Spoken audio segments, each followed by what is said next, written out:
మంత్రి పొంగులేటి శ్రీనివాసరెడ్డి ఖమ్మం జిల్లా ఏదులాపురం మున్సిపాలిటీలో పర్యటించారు. అక్కడ పలు అభివృద్ది కార్యక్రమాలకు శంకుస్థాపన చేశారు. పల్లెగూడెం నుండి గొల్లగూడెం వరకు 5 కోట్ల 30 లక్షల రూపాయలతో బీటీ రోడ్డుకు శంకుస్థాపన చేశారు. గొల్లగూడెంలోని గిరిజన బాలికల గురుకుల పాఠశాలలో 3 కోట్లతో అభివృద్ది పనులకు శంకుస్థాపన చేశారు. పేద విద్యార్థులకు చదువుల కొరకు ప్రభుత్వం చిత్తశుద్దితో ఉందన్నారు. విద్యార్థుల అభివృద్దికి అనేక సంక్షేమ కార్యక్రమాలు ప్రవేశపెట్టినట్లు వెల్లడించారు.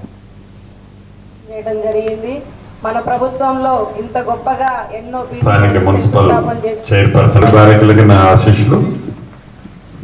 చాలా సంతోషం.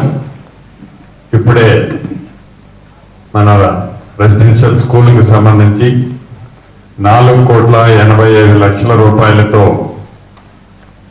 ఈ 5 ఎకరాల ప్రాంగణంలో మరింత అభివృద్ధి, అంటే అది వంటగదులు కానీ, క్లాస్ రూములు కానీ, నివసించే రూములు కానీ, ఓవర్ హెడ్ ట్యాంక్ కానీ, మీ ప్రిన్సిపాల్ గారు అడిగినట్లు ఫెన్సింగ్, సోలార్ ఫెన్సింగ్ కానీ, ఇలా టాయిలెట్స్ కానీ అన్నీ కలిపి 4,85 లక్షల రూపాయలతో ఇంతకు ముందే శంకుస్థాపన చేసుకున్నాం. ఇది మీ మనసుల్లో ఉన్న ప్రభుత్వం, పేదవాళ్ళకి అండగా ఉండే ప్రభుత్వం, పేదవాళ్ళకి మంచి చేయాలని తాపత్రయపడే ప్రభుత్వం.